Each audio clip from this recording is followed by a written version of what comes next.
happy, no sorrow inside. Praise the Lord, I saw the light. Wondered so aimless, life filled with sin, I wouldn't let my dear Savior in. Then Jesus came like a stranger in the night. Praise the Lord, I saw the light. Hallelujah. I saw the light, I saw the light. No more darkness, no more night. Now I'm so happy, no sorrow inside. Praise the Lord, I saw the light.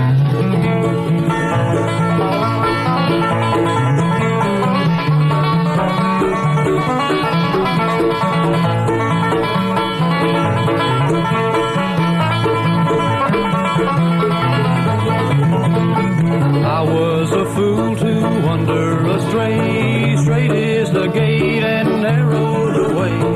Now I have traded the wrong for the right. Praise the Lord, I saw the light. Hallelujah. I saw the light, I saw the light. No more darkness, no more night.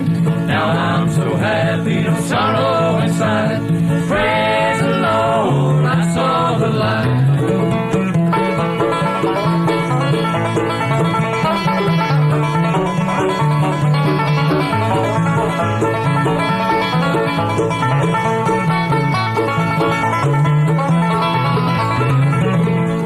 Just like a blind man, I wandered along, worries and cares I claimed for my own. Then like a blind man, that God gave back his sight. Praise the Lord, I saw the light. Oh Lordy, I saw the light, I saw the light. No more darkness, no more night. Now I'm so happy, no sorrow inside. Praise the Lord, I saw the light.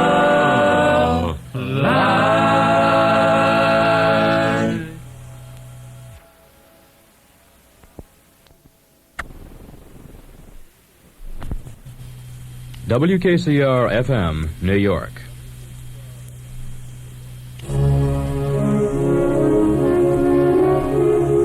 Bluegrass Boys there with I Saw the Light.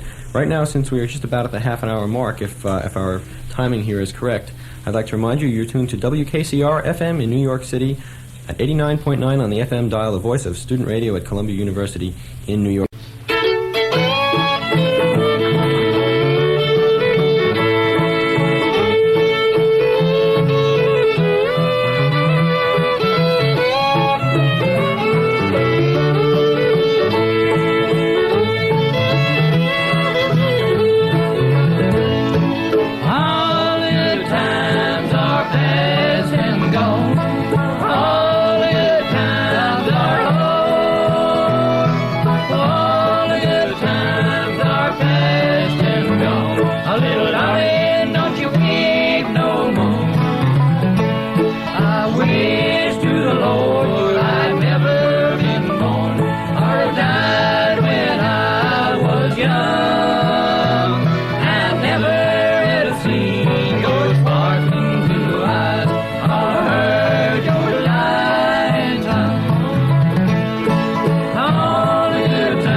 the good times review here with Richard Greene, who's the fiddle player for Bill Monroe and the Bluegrass Boys. Where are you from, Richard? Los Angeles, California. And how did you come to Bluegrass from Los Angeles, California? Well, it came to me in the form of Scott Stoneman. He's a fiddle player. Used to be, well, he's now again with the Stoneman family.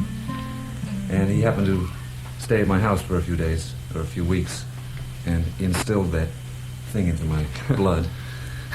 And I can't get it out of my blood now. Were you in any groups out in California?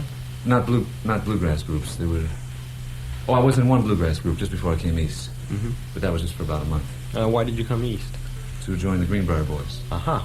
And how long were you with them? Oh, about 6 months.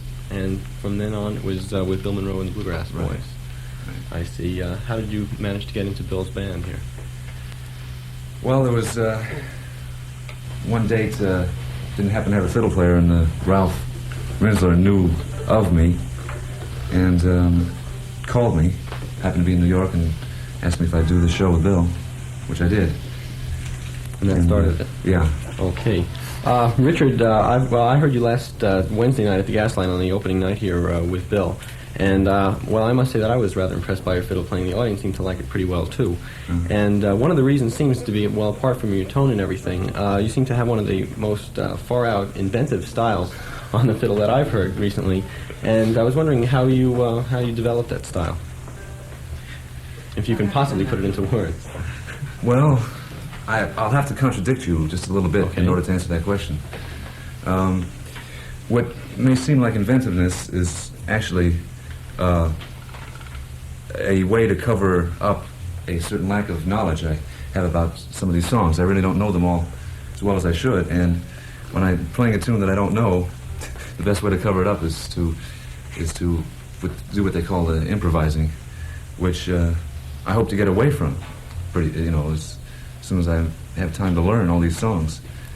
And fiddle playing will be more straight, but in a more real sense of the word, it'll also be more inventive than it is now. I see. And you're learning this from Bill as you go along? Yeah, from Bill directly, yeah. Well, actually, probably the most far-out, in my terms, arrangement that you pulled off on Wednesday night was the Orange Blossom Special version. Oh, that. Which, well, Bill seems to be pretty happy with it. Well, that's what they call a show tune, and that you can do anything on. There's no restrictions or limitations or anything. In learning how to play the fiddle, did you listen to records, or did you more or less make it up out of your head as you went along? No, I listened to lots of records and wrote out on music paper fiddle breaks and played along with the record and tried to get everything just the way it was on the record. And also Scott Stoneman taught me a lot about feeling, the feeling. He didn't teach me any licks or anything. I mean, he did a few licks, but the main thing was feeling. Had you previously had any kind of musical experience on the violin or the fiddle? Yeah, I studied, I took violin lessons when I was 5 and throughout my youth. I guess that made it a little bit easier for you then when you took up bluegrass. I didn't have any technical problems. I see. I had a much bigger problem. Would you like to intellectual problem? Would you like to demonstrate those problems for us now on a fiddle instrumental you'd like to do? Okay. You can introduce it yourself too. Okay. This is named after Bill Monroe. It's called Big Mun.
Okay, that was Richard Greene on the fiddle there with Big Mun.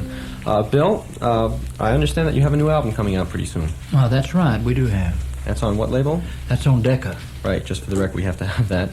And what kind of material will be featured on the record? Well, there'll be a lot of the older numbers that we recorded a good many years back. There was some records left over that Jimmy Martin recorded with me, and they're going to be brought out. Numbers like My Dying Bed and numbers like that. And I don't remember the names of all of them. But there'll be some numbers that we do get a lot of requests for, and that should be brought out now. What's the name of the album? How Lonesome Sound. Fine. Also, I was remarking before that you have, well, besides a lot of old material that you're doing on your shows, some of the things that you're doing are actually things that you put together maybe within the last year. And, well, I'd like to hear you do one of those new slow tunes that you do, The Walls of Time, maybe one of the new banjo instrumentals that you've been coming up with recently. All right, now, The Walls of Time, that's the number we're going to do right away. We're going to record it, and then we will record the banjo number that Lamar's going to do, too, just in a little bit.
That was The Walls of Time you just listened to by Pete Rowan and myself, a new number that will go on Decca record before long.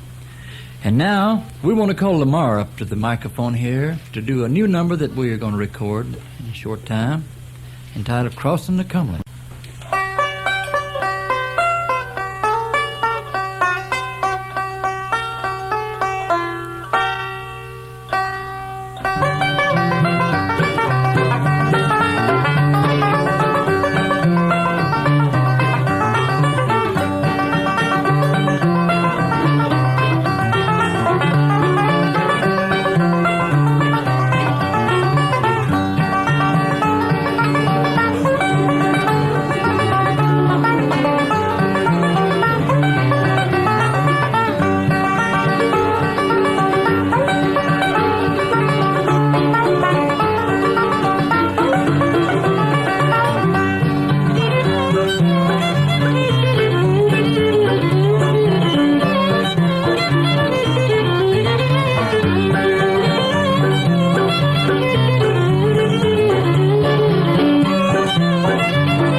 Lamar Grier there doing Crossing.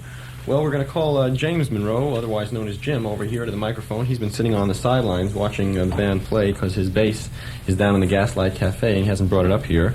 It's a fifth-floor walk-up, incidentally. And, well, Jim, since you are one of the Monroe clan itself, and you've probably just been alive a little bit more than Bluegrass itself has, maybe you could have some interesting light to shed on the matter of Bluegrass. How has it been being raised along with Bluegrass music by your father, Bill Monroe? How's it been what now? How has it been being raised, as Bluegrass music has been raised, I imagine, by your father, Bill Monroe? I mean, have you been right next to it as it's been developed? Oh, yeah, I've listened to it all through my life, you know, and I really do like it. Mm-hmm. What kind of encouragement has Bill given you to play some Bluegrass instruments and get along with actually performing it? Well, he's given me quite a bit of encouragement. He's helped me quite a bit on the bass, and he's helped me now on my singing. Uh-huh. You're doing some of the singing on some of the quartets, I understand. Yeah, I'm singing lead on it. How is it working for your father? You're the only Bluegrass boy in that situation right now. Well, I've I've had a lot of other jobs, and really he's better to work for than anybody I ever have. You better say that. Well, I'm glad to hear that. It's been working out pretty well. How long have you actually been with him? Well, I guess I've been playing bass about 2 years now. I've just started, as you can tell, on my singing, not too long. Okay, would you like to give us an example? We heard some quartets at the Gaslight last night. I thought they worked out pretty well. So maybe you can get together with one now. We'll do a quartet. The gang will come around the microphone here. That brings in James Williams, Pete Rowan, and Richard Greene on the bass, and myself. Boys, let's do the number that Hank Williams wrote entitled I Saw the Light. Can you do it? Yes, sir.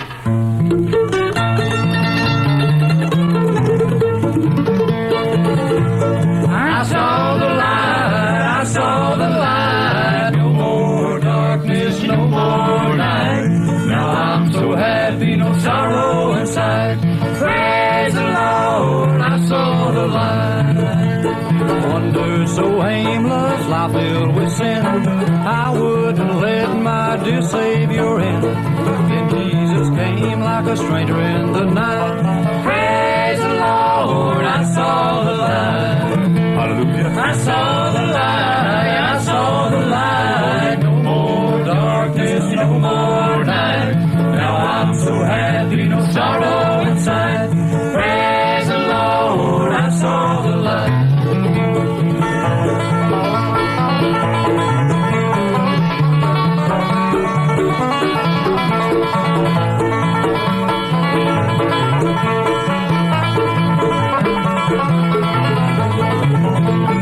I was a fool to wander astray. Straight is the gate and narrow the way. Now I have traded the wrong for the right. Praise the Lord, I saw the light. Hallelujah. I saw the light, I saw the light. No more darkness, no more night. Now I'm so happy, no sorrow inside. Praise the Lord, I saw the light.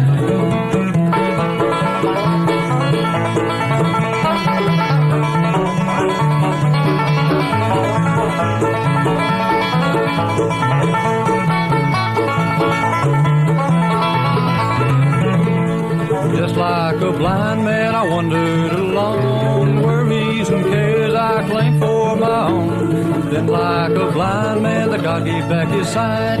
Praise the Lord, I saw the light. Oh, Lordy. I saw the light, I saw the light. No more darkness, no more night. Now I'm so happy, no sorrow inside.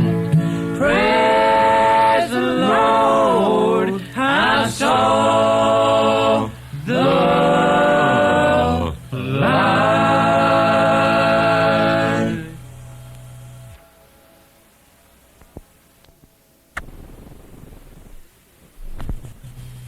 WKCR FM, New York.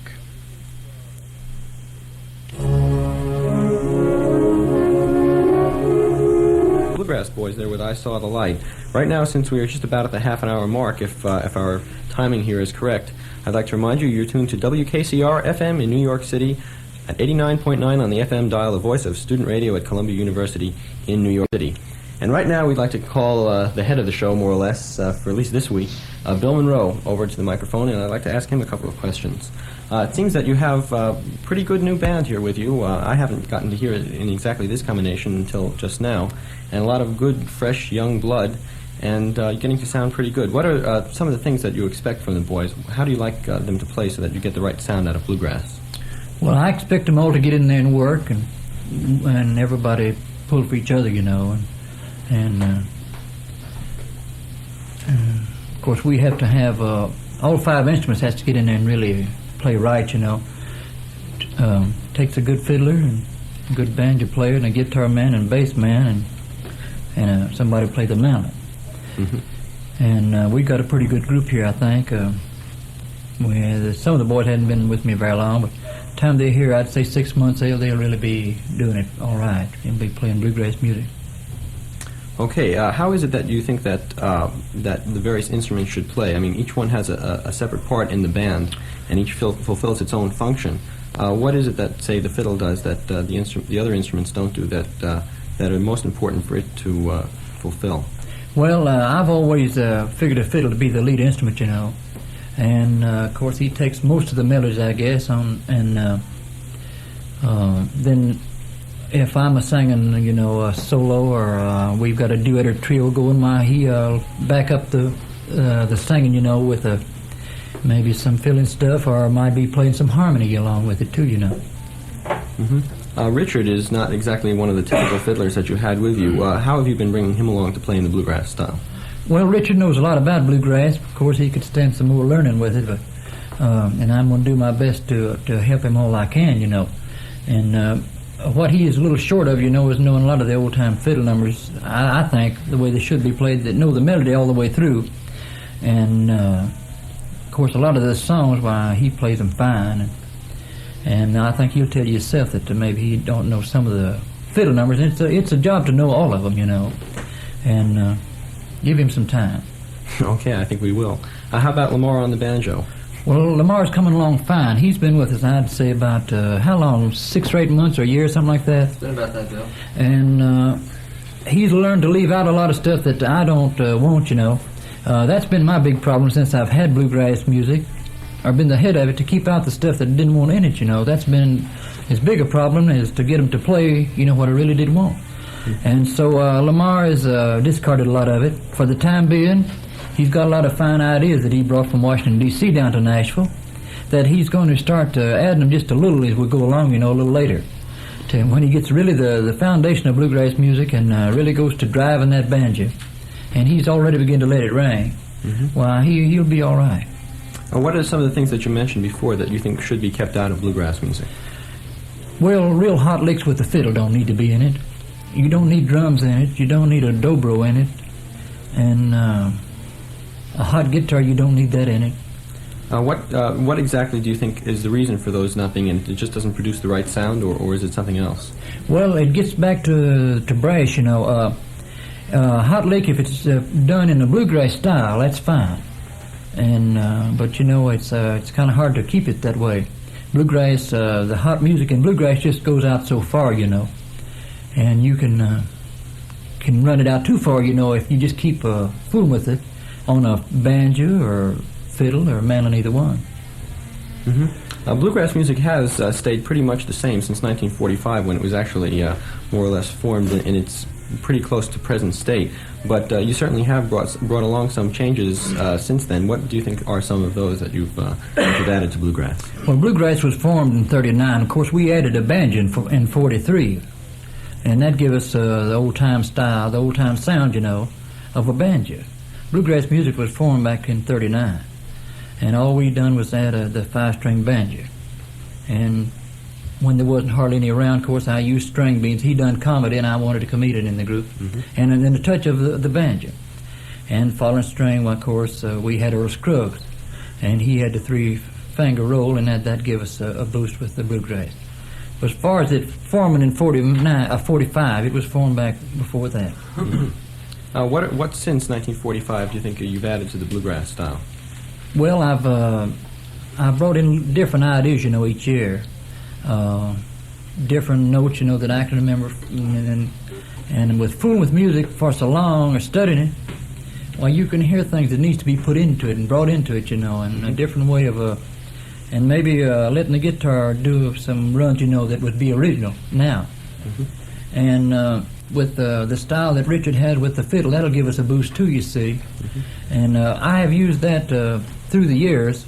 Each man, I don't say I've done it all, but through me and with the styles they would have, with the fiddle or the banjo or the guitar, would give me something on down the road, I wouldn't want to keep the same group for 25 or 30 years, I would get sounding awful stale then.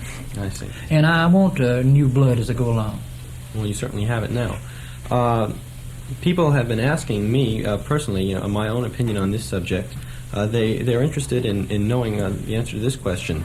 Bill, as you've been going along now in country music for a long time, close to 30 years at least, not only on Grand Ole Opry but all over the country. And some people have asked me how long do I think Bill Monroe will be continuing on in bluegrass music, and I guess the best way to answer that question would be leaving it up to you and asking it of you. Well, I don't really know. It seemed like time might be kind of catching up with me. I've tried to, really fight the music and keep it in the right groove and everything, and really drive it hard. And of course, you know the time's going to come when I'll have to quit fooling with it. But I'd say I'll stay with it probably another 10 years. Well, I'm really glad to hear that. Have you made any plans or had any thoughts concerning what you will do or what you would like to do with bluegrass once you actually won't be playing it professionally with groups that tour and so on? Well, I would like to keep the name of Bluegrass going on, you know, and the Bluegrass Boys, it'll take the Bluegrass Boys. That name is going to have to play a big part in it. And I would like to, I'd like to see James William or somebody, you know, carry that name on and keep it going, and I'll help out all that I can, you know, with it. Well, I'm really glad to hear that. For the more immediate future, I hear that you're going to be going to Europe pretty soon. Could you give us a little bit of information about that? Well, I believe that I will really enjoy the trip over there. That'll be my first trip. Pete is a smart guy, the Bluegrass Boys here, and he has show dates over there and everything about it. He can really talk to you better on this than I can, I guess. Okay, why don't you come over, Pete? We'll be leaving for England on the 23rd of May and coming back on June 13th. And I ought to mention we'll be at the Starlight Room on the 19th of May. Where are you going to be in England and Scotland, I think they'll mention? Yeah. Different towns every night, I can't remember. Would you know exactly how this all came about? I mean, how was it that you managed to get the trip going to Europe? Well, I wrote to Bill Clifton and asked him the possibility of a tour over there. And he wrote back a favorable reply. Bill Clifton has been there himself for a while, isn't he? Yeah, for about 5 years. I see. And Roy Guest at the folk society over there helped us to arrange the tour. How long have you yourself been playing with Bill, Pete? It's been just over a year. How do you like it? It's bluegrass music. It's bluegrass music. It is exactly bluegrass music. Nothing at all different. You, of course, have been learning some. I've noticed myself in observing you since the beginning days with the Bluegrass Boys. What are some of the things that you've been picking up from Bill, you think? Well, how to control my voice more, and how to put the right kind of tone on it, and get on top of notes. How does the actual instruction go on? Does he tell you what you're doing wrong, or does he do it right and let you try to imitate it, or what? Well, we stand up at the microphone and sing, you see. Practice. And that's how you do it. And you kind of just get to understand what's supposed to be the right way after you hear it done the right way for a while. Yeah, that's right. I see. And how about your guitar playing? About it? Well, I think it's pretty good myself. I thought you did an awfully good job of helping push the band and get a good sound. Well, what Bill does is the new ideas that we come up with, he'll help define them and clean them up. And so when you hear them, it's the combination of his mind and ours. A finished product, huh? Yeah. You yourself, I heard that you came to bluegrass from college, which is not exactly the normal way of going. You were in college just before you came to the Bluegrass Boys, is that right? Yeah, I fell out of it and into bluegrass. I see. How did that exactly happen? Well, I left school to play music around Cambridge, Massachusetts. And I was playing with Bill Keith and Jim Rooney at the time. Bill came up and needed a guitar player for a show that he was doing in Barry, Vermont. And I played with him up there and then joined him in Nashville a couple of months later. I see. And you've been going since? Yeah. Well, how about giving us an example of Pete Rowan's fine singing abilities? We're going to get ready to go with another song now, is that right? How much more time do we have on the program here? We have about 20 minutes or so. You know, I have an awful good friend up in this part of the country, Tex Logan. Why don't we dedicate Pete's number to him? Fine. Okay. Pete, what do you want to sing for I the could do the Willow Garden.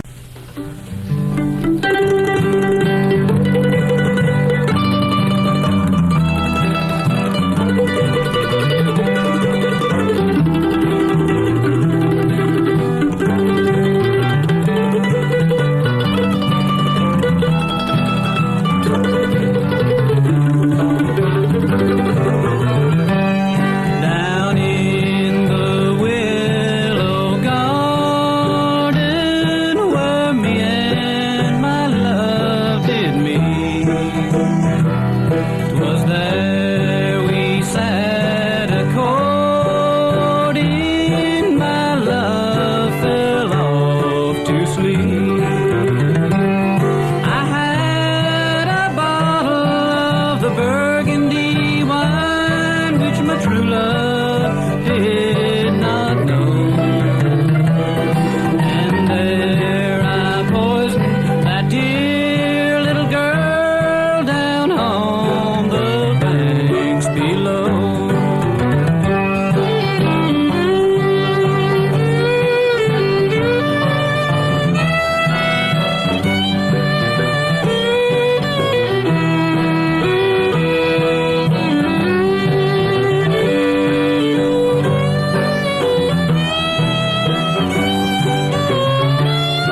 Okay, Pete Rowan singing Down in the Willow Garden with the rest of the Bluegrass Boys. If you just happen to tune in, we are doing a taping session here. This is Friday afternoon, not Sunday as you might think it is. And we are having a session here with Bill Monroe and the Bluegrass Boys. We've been talking to some of the members of the group. A little bit later we'll be talking to Lamar Grier, but before we do that, I think we'd like to hear another duet number if you could get one up for us. All right, here's an old-time mountain number entitled Shady Grove that we play and sing, so we'll do that for you.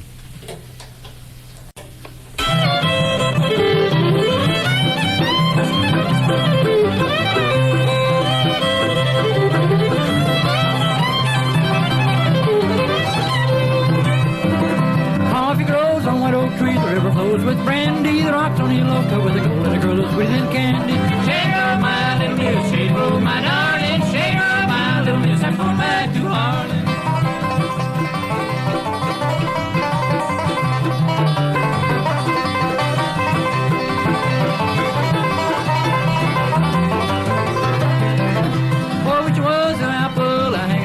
Tree. Every time that little girl page take a bite of me.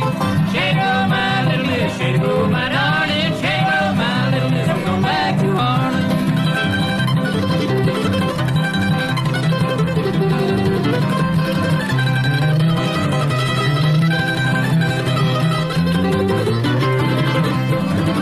Every time I go that road, it's always dark and cloudy. Every time I see that girl, I always tell her howdy. Shake up my little miss, shake up my darling, shake up my little miss, I'm going back to Harlan.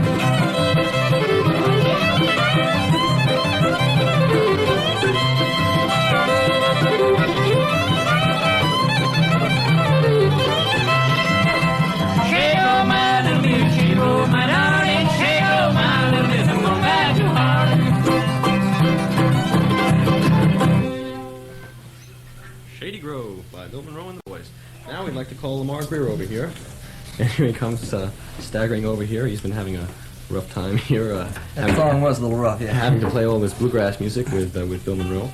Lamar, what kind of banjo is that you're playing there? This is a Gibson Master Tone. It's one of the first ones I had. Was playing banjo about a year I had at Vega, then I bought this one new. The only really thing left new is the neck. I swapped off parts through the years and everything else is About how old there is the bottom? The back here, this wood on the back, I don't know how old it is. Mm-hmm. The fellow just gave it to me and it sounded better than the one I had, so I kept this. It's developed around a lot of different kinds of ideas. How did you develop your style?